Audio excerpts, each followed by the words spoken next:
प्रमोद बोडके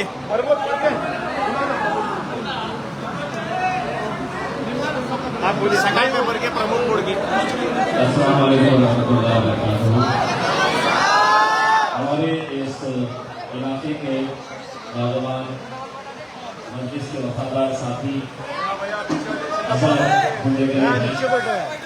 साथ ही साथ मजलिस में शामिल हुए शौकत पठान साहब, गुवाहाटी से आए हुए मजलिस से हमारे एक और मजबूत साथी अतीक सर, हैदराबाद से आए हुए समीर साजिद साहब, हाजी ठेकेदार साहब, मालिका आपा और यहाँ पर बैठे हमारी बहुत सारी बहनें, सचिन कोते साहब, लोकेकर साहब, अनिल साहब और मेरे नौजवान साथियों,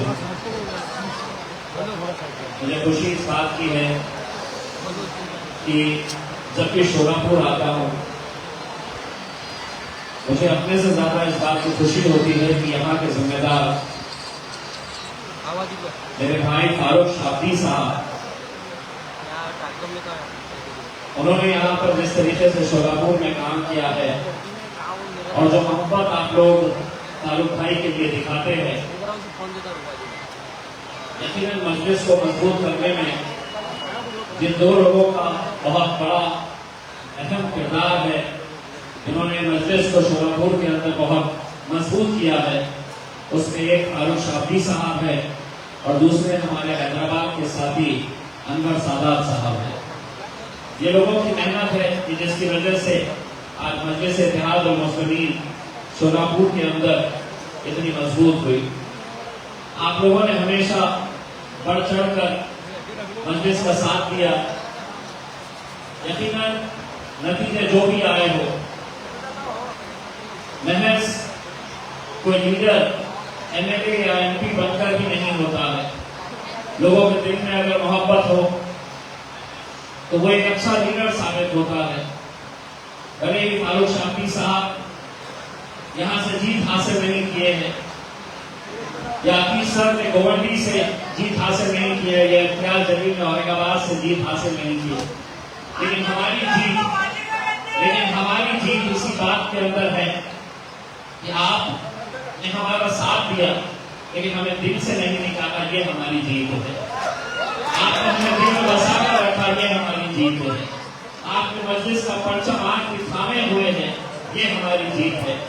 और आज भी आप बैरिस्टर असदुद्दीन अवैसी साहब के साथ कांधे से कांधा लगाकर खड़े हुए हैं।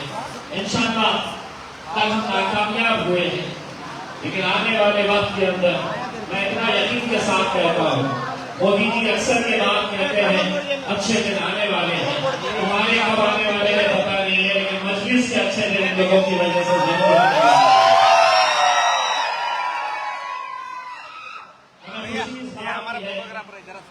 महाराष्ट्र के अंदर आज मजलिस इस तेजी के साथ बढ़ रही है।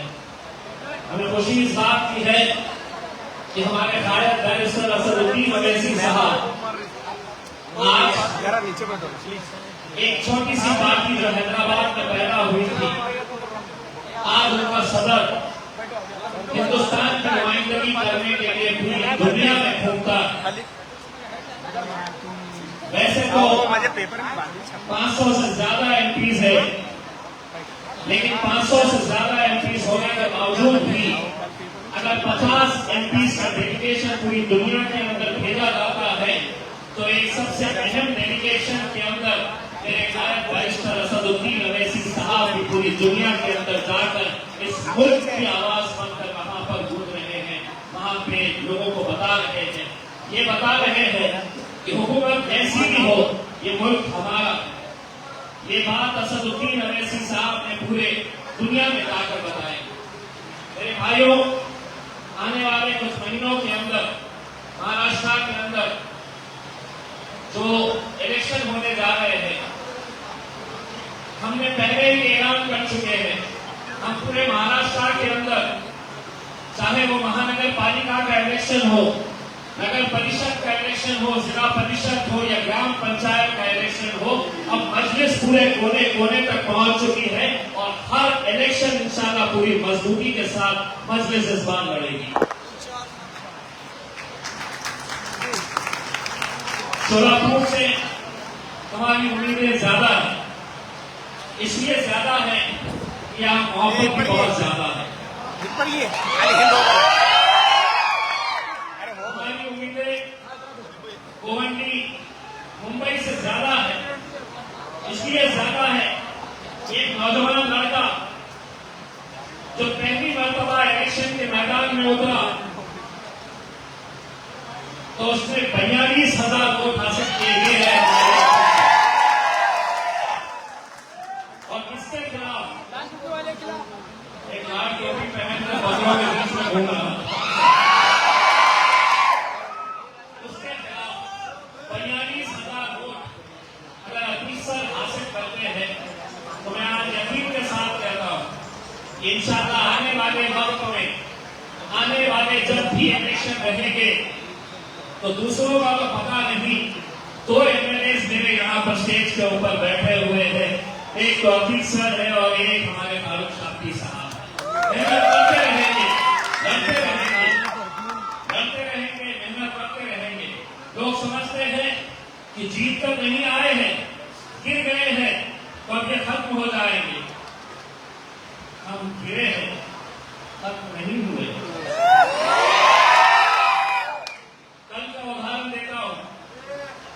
औरंगाबाद के करीब बैजापुर में एक नौजवान मुस्लिम लड़के का कत्ल कर दिया जाता है बजरंग दल के कुछ गुंडों की तरफ से। 2 दिन पहले ये कत्ल हुआ, पूरा गांव का गांव इकट्ठा हो गया और उन्होंने कहा कि हम अपने भाई की तदफीन करने नहीं देंगे, पोस्टमार्टम करने नहीं देंगे जब तक ये बजरंग दल के गुंडे पकड़े नहीं जाते। 24 घंटे होने आ रहे थे, गांव के लड़कों ने मुझसे कहा कि साहब अभी तक 3 मुख्य आरोपी जो हैं बजरंग दल के वो पकड़े नहीं गए। मैंने एसपी से बात किया और एसपी से बात करके मैंने ये कहा कि मैं आ रहा हूं गांव में, आप भी आइए।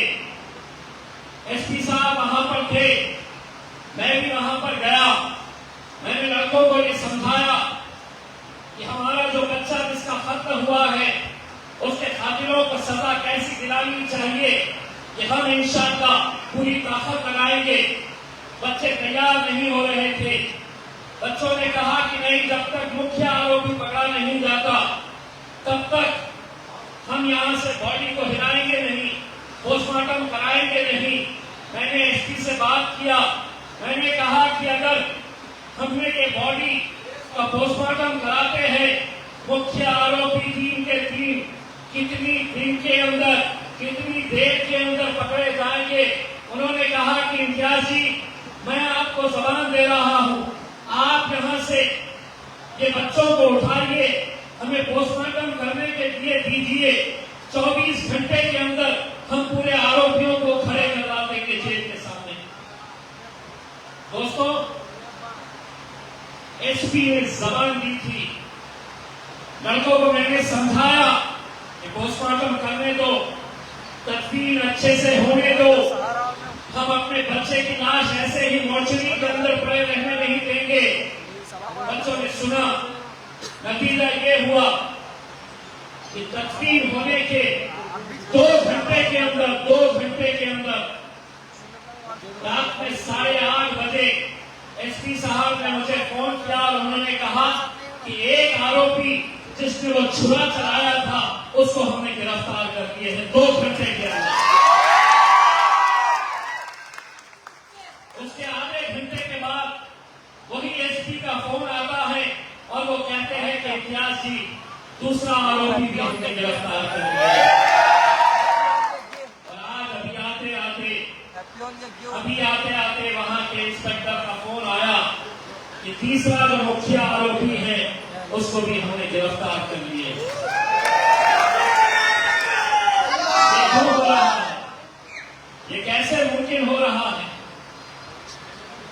ये तो समझे थे कि हम खत्म हो गए, हमें गिरा दिए, हमें हरा दिए, लेकिन उन्हें इस बात का अंदाजा नहीं है, उन्हें इस बात का अंदाजा नहीं है कि गिरते हैं शहसवार के मैदान जंग में, वो दिल में अंग्रेज घुटनों के बल चले।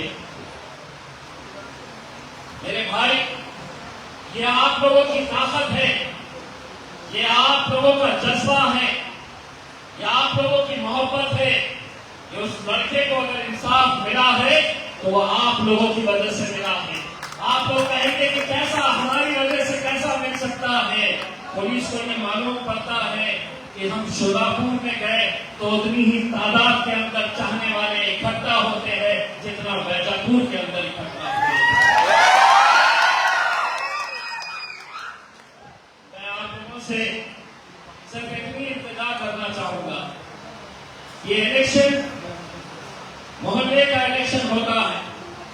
हमारे मोहल्ले के अंदर कौन हमारे लिए काम करेगा, ये इलेक्शन उसका होता है। इसीलिए अगर महानगर पालिका के अंदर हमें पानी का मसला हो, ड्रेनेज का मसला हो, लाइट का मसला हो, अपने इलाके के अंदर महानगर पालिका का स्कूल खोलना हो, ये सब चीजों के लिए कॉर्पोरेटर काम आता है। हमें अफसोस है इस बात का कि हमारे कुछ लोग यहां से छोड़कर चले गए, लेकिन अजहर जैसे नौजवान हमारे साथ जुड़े हैं और यही वो मोहब्बत है, यही इनका जज्बा है जो इंशाअल्लाह इन्हें आगे लेकर जाएगा। मैं आप लोगों को ये बोलना चाहता हूं कि आज मुल्क के हालात कैसे हैं आप अच्छी तरह से समझ सकते हैं। आज मुल्क के अंदर क्या हो रहा है आप अच्छी तरह से समझ सकते हैं। ये आप लोगों की ताकत है दोस्तों। ये आज इम्तियाज जमीन महाराष्ट्र के एक बड़े मंत्री संजय सिरसा की नींद हराम करके रखी है। मोदी जी नारा बड़ी अच्छी तकरीर करते हैं, ना खाऊंगा ना खाने दूंगा। इतना खा रहे हैं कि दकार लेने तक के लिए उनके फुर्सत नहीं है, जो आ रहा है खा रहे हैं। लेकिन मैंने सोचा कि तुमने मुझे घर पे बिठाए हैं, अब 5 साल घूमो। 5 साल 24 साल में पत्रकार था, 24 साल पत्रकारिता कर रहा था। उसके बाद 10 साल अल्हम्दुलिल्लाह आप लोगों की बदौलत एमएलए भी बन गया, एमपी भी बन गया। तो सारी की सारी ताकतें जुड़ गई। पैसा लेकर आए, पानी की तरह पैसा बहाए, बोले ये बंदे को जीतने नहीं देना, वरना ये महाराष्ट्र की विधानसभा में नाक में दम कर देगा। तो सारे के सारे जुट गए और जब मैं हारा महज 2000 वोटों से तो जश्न मनाने लगे। मैंने भी सोचा 2-4 महीने मनाने दो, हुआ मैं बोला पुराने रोज में आऊंगा, 5 साल से तुम्हारे ऊपर नजर रखूंगा। 4 दिन में कम से कम 200 करोड़ के खतरे निकाल दिया। बोले आपसे इसके पीछे क्यों पड़े? बोला नहीं ना, इसको खत्म होने दो। एक बकरे को ज़िबा करे तो दूसरे को लाना पड़ता है, उसको ज़िबा करेंगे तो उसके बाद दूसरों का नंबर भी आएगा। मैं जब औरंगाबाद से निकला, समीर भाई हमारे फिजर भाई लोग थे साथ में, मेरी गाड़ी के आगे एक आमदार की गाड़ी जा रही थी। वो जानना कि किसी आमदार का गाड़ी का नंबर था, तो मैंने फोन करके पूछा, मैंने फोन लगाया उसको ये पूछने के लिए कि वो गाड़ी में बैठा है क्या, वही आमदार है क्या। तो जैसे ही मैंने रिंग लगाया उसको, तो उसका बिजी आ रहा था, लेकिन उन्होंने फौरन फोन उठा लिया, हाँ बोलिए इम्तियाज जी। उसको ये डर लगा होगा कि मेरे को कैदू कर दिया, मेरा क्या निकाला अभी बंदे ने। तो उसने फौरन फोन काट के बोला बोलिए कैसे याद किए। तो बोला सामने गाड़ी जा रही थी, मुझे लगा तू गाड़ी में बैठा हुआ होगा, कहते इसीलिए है इधर में। लेकिन मेरे भाई शोलापुर में भी बहुत कुछ करने के लिए है। मुझे मालूम है कि शोलापुर में भी मजलिस को कमजोर करने के लिए कैसी कैसी ताकतें काम करेगी, जो ताकतें हमें हराने के लिए किसी के साथ भी हाथ मिला देती है। सिर्फ मजलिस में जीतना नहीं चाहिए करके मजलिस को कमजोर करने के लिए ये पूरी ताकतें एक साथ मिलकर आ जाएगी, हाथ से हाथ मिला लेंगे, पैसे का खेल खेला जाएगा, हर हथकंडे अपनाए जाएंगे। लेकिन जैसा फारूक शाफी साहब ने आपसे पूछा कि शोरापुर की आवाम किसके साथ है, किसके साथ है, क्या निशानी है, क्या उड़ाने वाले हो, रूप के बाहर भी ले गई पता नहीं, क्या उड़ाने वाले हो, ऐसा उड़ाने वाले हो, बाकी के हाथ पे टोले है क्या, अच्छा नहीं रहा है क्या, पता कैसा उड़ाने वाले हो, उड़ाने हो, मीडिया वाले दिखाओ जरा पता कैसा उड़ाने वाले हो, शोरापुर में कैसे उड़ने वाली है, अरे तू कहाँ उड़ गया, तू बैठ के उड़ा। मुझे पूरा यकीन है, मैं अफसर साहब से अक्सर ये बातें कहता हूँ, मैं अफसर साहब को अक्सर ये कहता हूँ कि साहब महाराष्ट्र के कुछ शहरों में जाओ तो ऐसा लगता है कि हैदराबाद में आ गए हैं, उसमें शोरापुर शहर है, ऐसा लगता है।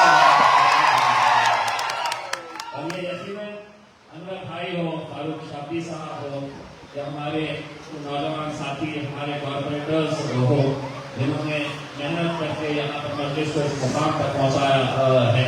मुझे पूरा यकीन है कि आने वाले वक्त में भी आप लोग मजलिस का साथ देंगे, पूरी ताकत हमारे साथ लगाएंगे और इंशाअल्लाह मजलिस के परचम को यहाँ पर लगाएंगे। रात में एक और कहीं पर जलसा है, वहाँ पर और बातें होती रहेगी। बस आप लोगों से इजाजत लेते हैं, बहुत बहुत शुक्रिया। वाक़ई